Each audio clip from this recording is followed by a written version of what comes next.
Hello, everybody. Chapter 6 of my UFO UAP book, um, UFO UAP Study Guide, and tentative title, A Handbook for First Contact. Okay?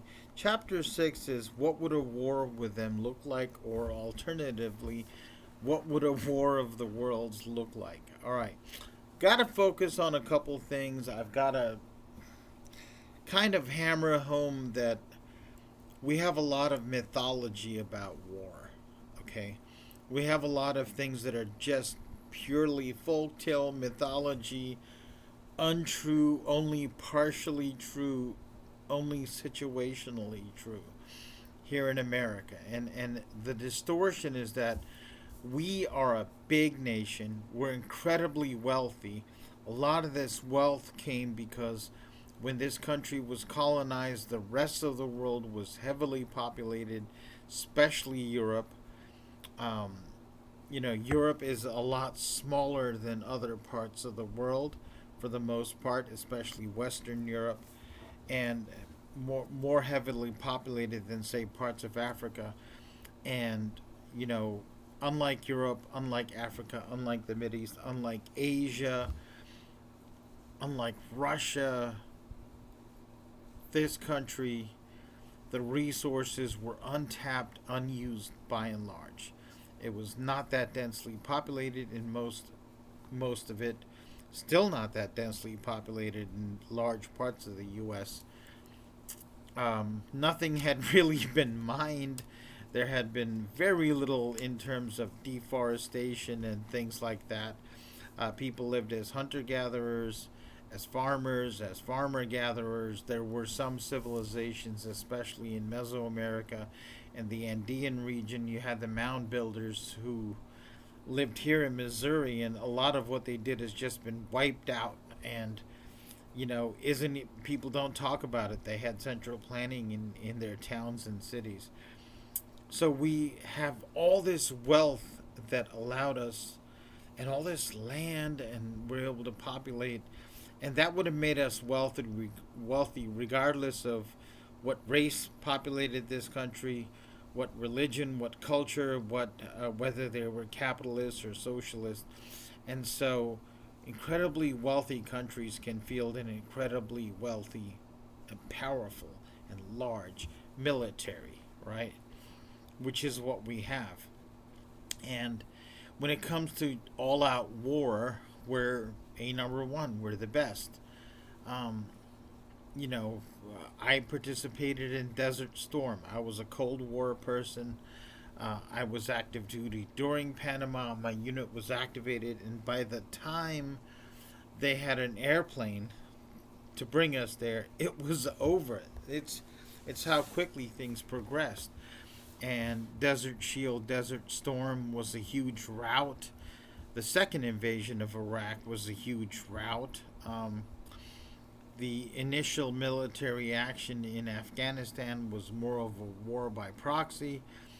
And then, when it comes to occupations and nation buildings, then we run into problems. But straight up warfare, we're the biggest, the baddest on the planet. And a lot of Americans have the impression that war is like we win wars because our soldiers and Marines and sailors and airmen and Space Force people are bigger, stronger, more fit, rougher, tougher, more masculine, taller, better at punching people.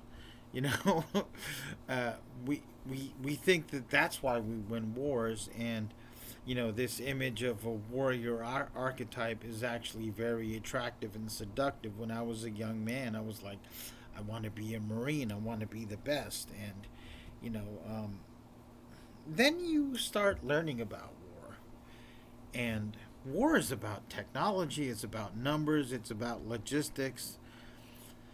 That's really important. Okay, an equal number of American soldiers or American Marines fighting an equal number of insurgents, we will, especially head on, we will always have the advantage. We have such great technology. We have combined forces. For example, a rifle company, a rifle platoon, or rifle fire team has access to satellites for GPS. They can call for fire from any number of assets, artillery, mortars, of course, airstrikes. Satellites can help in targeting.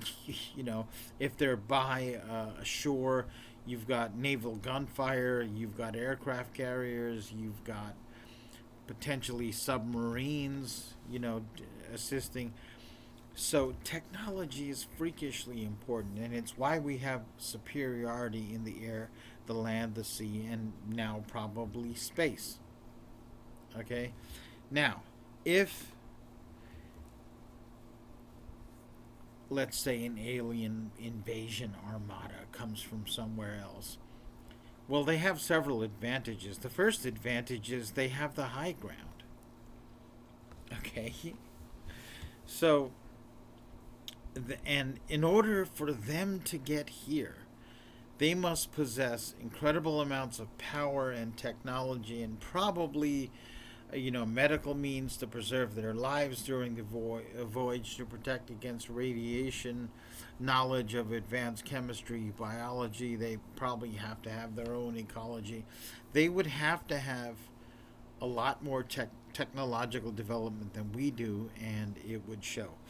So I think you're going to find that I'm going to have to make a lot of videos on the war section. Number one, because I was in the military, two branches of the military. I was in the Marine Corps active duty, then Marine Corps Reserve, then National Guard. Okay? Army National Guard. So, in the Marine Corps, I got trained as an infantryman, an 0311, a rifleman, then security forces, and from there I was chosen for Fast Company Fleet Anti-Terrorist Security Team, which is, we used to call ourselves a budget SEAL team or a budget Delta, but high-speed grunts is what we were called. And then in the National Guard, I was 19 Delta, which is a cavalry scout, so a little more mobile, and you do some infantry operations. It's kind of a recon unit, but there is a lot of overlap in the training. And I was also cross-trained in the National Guard as a medic, an EMTB, technically. So I have a lot of thought into this. I have personal experience, and I'm probably going to make a lot more than 4 videos. And this one is already running pretty long, and I'm going to do the best I can. So let's dig into it. So first of all, threats must be evaluated because of the ease and frequency of their presence near or at military assets. Okay, so if we accept, let's do it as a thought exercise or hypothesis, or if we discover for sure that these UFO and UAP activities are for real, and we get total confirmation that, yes, these things are traveling at these incredible speeds with incredible maneuvers. They exhibit all kinds of advances in material science, and they obviously possess tremendous energy. Even if they use conventional weapons, they would be far more devastating than anything we have. For example, if a UAP had 20 millimeter automatic cannon like many of our fighter jets have, and carried some type of air-to-air missile using our types of propulsion, just this craft's ability to deliver this firepower upon targets, aerial or otherwise, would be far advanced of our own. And there's nothing to say that if you can propel something the size of a car or aircraft carrier in the air like they can at these speeds, that they can't find a way to accelerate a stone, a bullet, right? Because they obviously have something a little bit more powerful in it, or a lot more powerful and advanced than conventional propulsion. So whether they are attacking us or not, whether they are hostile or not, we need to have a plan for this. Remember, if there's a guy in your neighborhood who's big enough to beat everyone else in the neighborhood, even if he shows no signs of hostility, but he's not necessarily communicating. You need to have a plan for that. You need to find a way to communicate with this person and learn about this person and, develop an understanding of his motives. And is he a good guy? Is there a potential to, if not make a friend, make a neutral sort of alliance, right? Certainly, you would want to be courteous and polite, but you wouldn't want to be submissive or cowed and bullied and intimidated, right?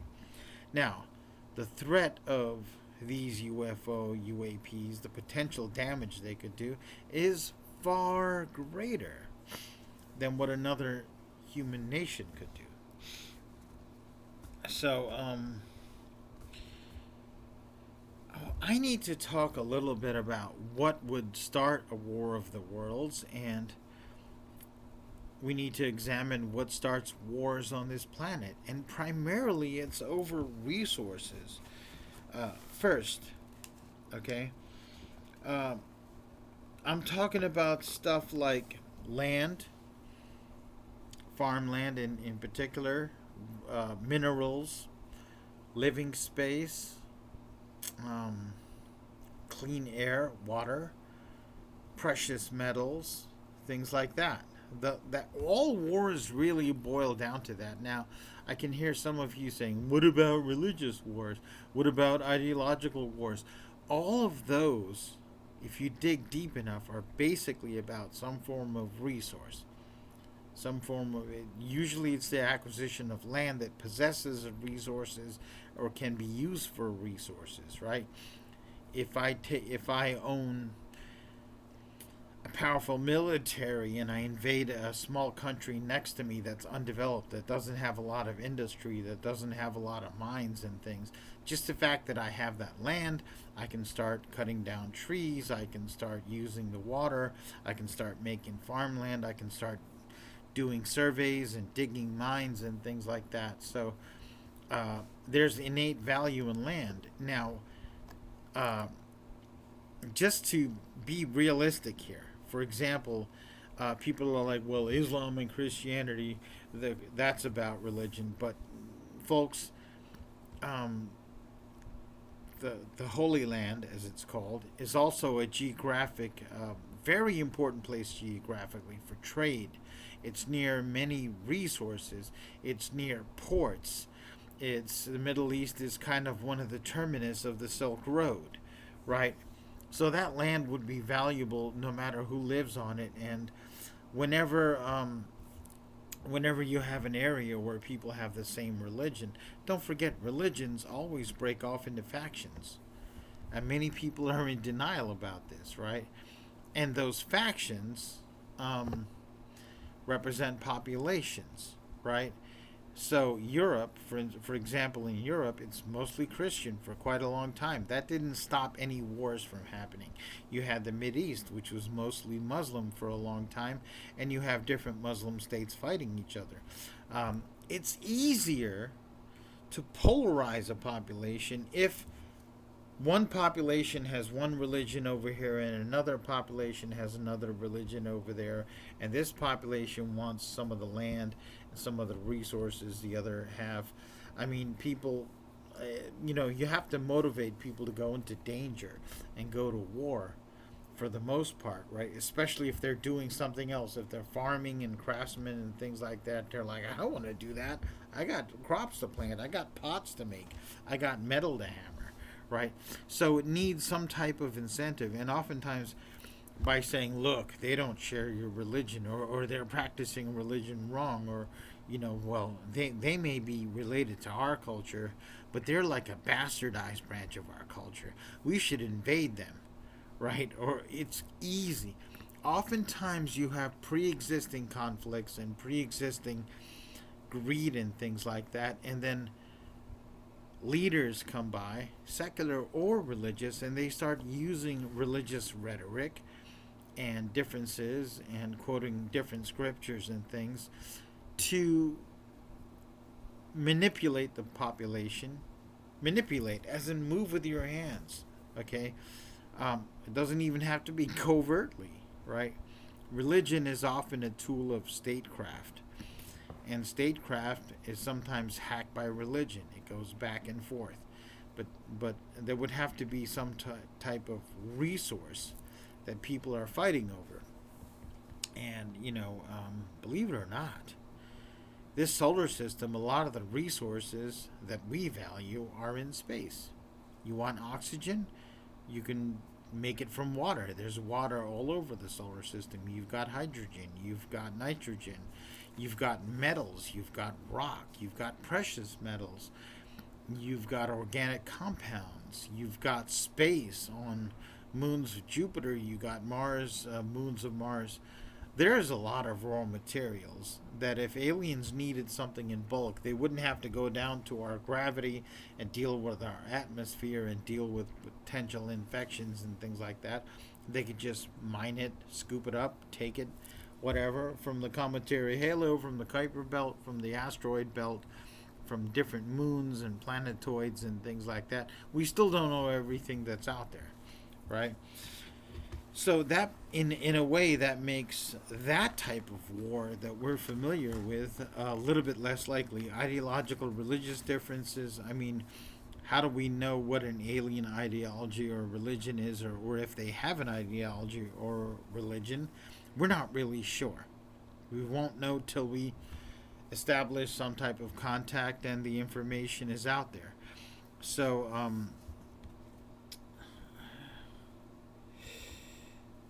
and if these aliens are AIs, space is a better environment for them. They work better in the cold. Computational speed and efficiency, electrical transmission are all better in the cold. Ordinary substances can become superconductors if they're cold enough. All right. So I'm going to close this section and move on to the next section. We're going to talk about some of the resources Earth has that are not plentiful in the solar system, and some of the ways in which conflicts might happen between human beings and other aliens, whether they're organic beings or AI. Okay, so looking forward to the next video. We'll be back for you, okay?